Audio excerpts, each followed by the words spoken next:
There are some questions we will always take for granted, not only in life generally, but by extension in the furry fandom. Questions like, what's a furry? Or what makes you different from a Therian, primarily, are common ones you will be asked if you happen to interact outside the furry fandom. But there's a question that no one seems to ask you, not outside nor inside the furry community, and that is where furries actually come from. Oh, hi everyone, this is Xylee the Fox, and welcome to a brand new video.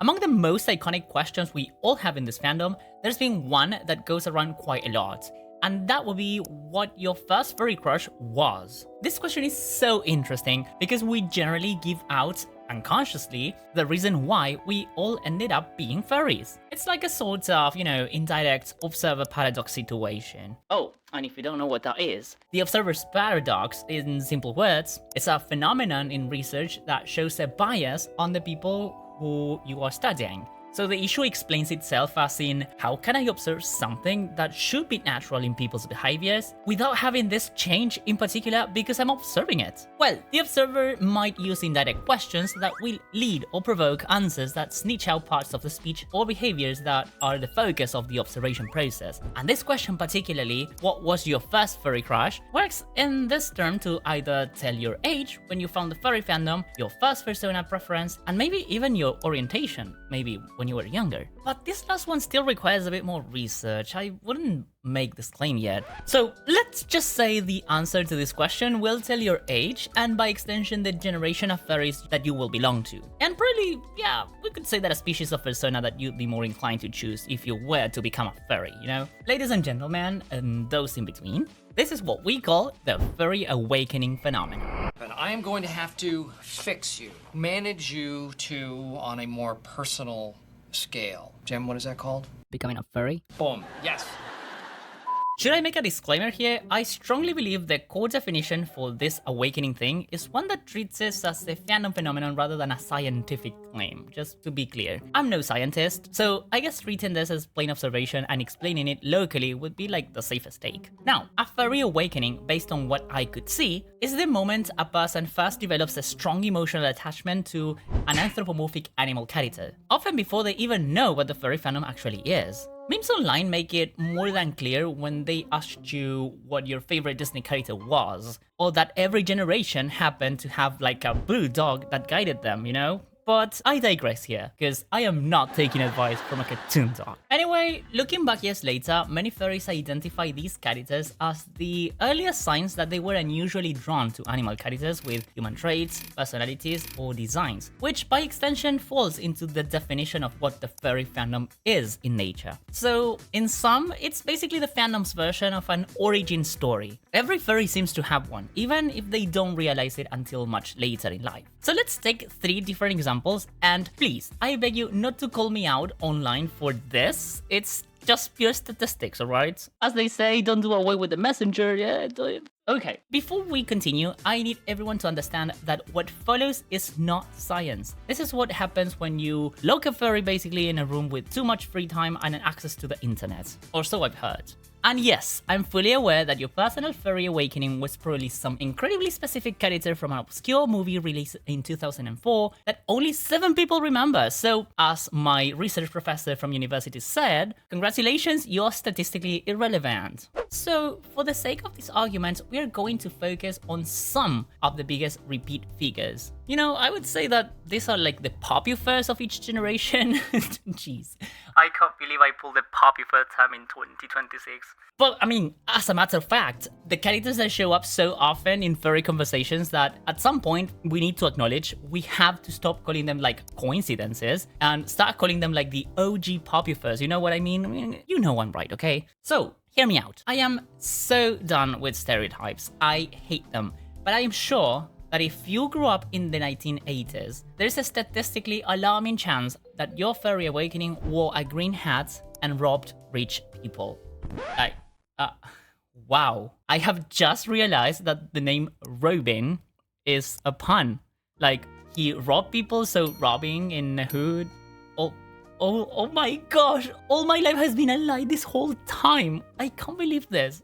For many older furries, Disney's Robin Hood was practically unavoidable. He was everything that was right in a character. He was confident, he was charismatic, he was funny, and somehow managed to make being a fox look cooler than actually being a human. I mean, if being a fox wasn't already cool, right? But what can I say? I'm not biased, clearly. The stereotypical Robin Hood furry is probably in their 30s or 40s today. They might own at least one fox-themed item and insist that foxes are objectively the best species, and I don't blame them. But hey, don't take advice from a fox, right? Especially if they are a YouTuber. Alright, their persona is either a fox, was once a fox, or they spent 6 or 7 years... or they spent like 6 or 7 years pretending it wasn't a fox before finally giving up. But if you want to hedge your bets and widen the scope for error in the stereotypical roulette, then we can say their persona was a mammal, like a dog, a wolf, or coyotes. There you go. But hear me out, not hyenas. They are stinky.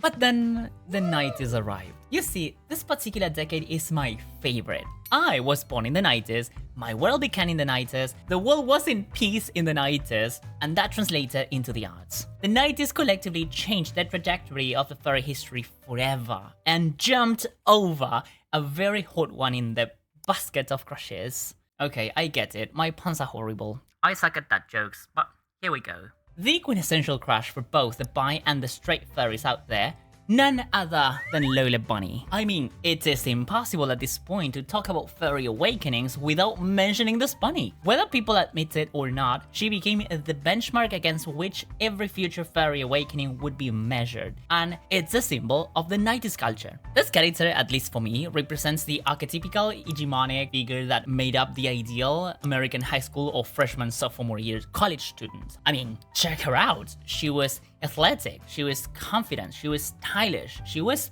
popular. And because of these personality traits, she possessed enough attitude to carry an entire movie on her own. I mean, I applaud Warner's cojones right here, because Lola created what might be the single largest furry recruitment drive in modern history, and I'm not joking when I say that. The stereotypical Lola Bunny furry probably discovered DeviantArt before discovering that the 9 multiplication table was the easiest to memorize, has probably owned or at least wanted to own a rabbit pet, or had their birthday parties themes be all Looney Tunes at some point. And this last one point, I am guilty of that. I don't have pictures of that here, but at my mom's, all my teen birthdays had Looney Tunes. You know what? I can't miss this, just give me a sec. Hola. Hey mom. Hey. Do you remember my Looney Tunes birthday parties when I was a kid? Yes, I do. Oh, great, wonderful. Well, mom, I love you. You're gonna be on a YouTube video. I love you, y... Oh. y recuerda que no hablo inglés. Yeah, well, she doesn't speak English, guys. It's okay, mom. Bye. Bye. I can't believe I called my mom for a YouTube video. So, when they say you became a furry on your own, pull that card, call your mom, will you? No furry on earth became a furry on their own. Parents were always there unconsciously fostering it, and then they can't explain why. They have a gigantic talking animal at home. Come on! And if talking about movies which make us become suspiciously quiet whenever someone mentions them, I must address the movie of the generation of furries. You probably know what I'm going to say, it's like crystal clear. But before that, do you want to meet me in real life? Well, free promotional corner about me! I will be attending PETA's Furry Convention in December this year as one of their special guests. If you're free in December, freezing your whiskers waiting for Santa to deliver your presents, you could change the color of an oil for the cozy summer breeze of Brazil and get to enjoy both a furry convention with amazing people and also meet me. Will you miss on that? Because summer is not the only hot thing there is. You know, they have foxes. And speaking of foxes, Nick Wild, everyone! I am sure there must be something about weird, unexpected combinations. We talked about Robin Hood, a fox, Lola Bunny, a rabbit. How is it possible possible that two of the most iconic movies gave Disney the idea that a fox bunny combination was going to be this successful. I mean, they either have furries working in their basements who can read into furry trends, or they are incredibly good at making furries without actually aiming at making furries, both of which are absolutely possible at this point. But what can I say? I digress. Foxes and bunnies gave furries one more reason to talk about, and especially for younger furries. Nick Wilde in this case became the perfect storm. Zootopia excelled at mixing both sarcastic, clever, charming characters together with the story that resembles most of what this generation of furries saw in their lives. People with dreams, people who at some point were broken, and the so-called stereotypes that surround certain species. And the fox. Can't say foxes are bad, you know? But should I say making more furry bait using foxes is cheating at this point, I guess? I mean, unlike earlier examples, many people encountered Nick after the furry fandom was already, widely known online. Meaning some people immediately recognized what was happening to them. I mean, I don't think Zootopia had the I feel funny spice from Robin Hood, since for many it must have been just the last straw, like the little last push. But again, it is worth mentioning, Zootopia came to theaters when I was at university, and I already had my alright, I'm a furry, but I don't feel like making it public sensation. But seeing how popular it was, and seeing negative prejudices about furries were slowly disappearing down here, Zootopia helped me be more publicly open about it, even if later in life it would lead me to lose a job.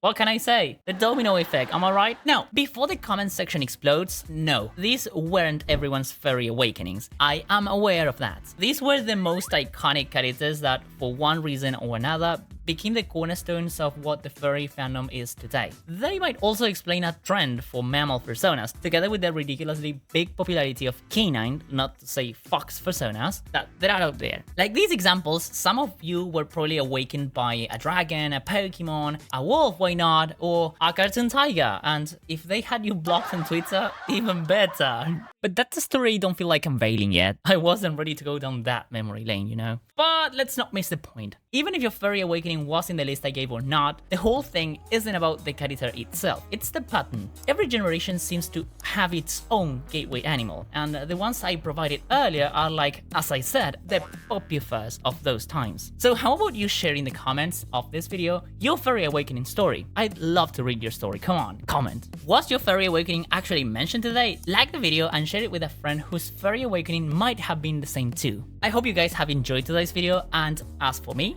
I'll see you all in the next one. Take good care of yourselves, everyone. Meow!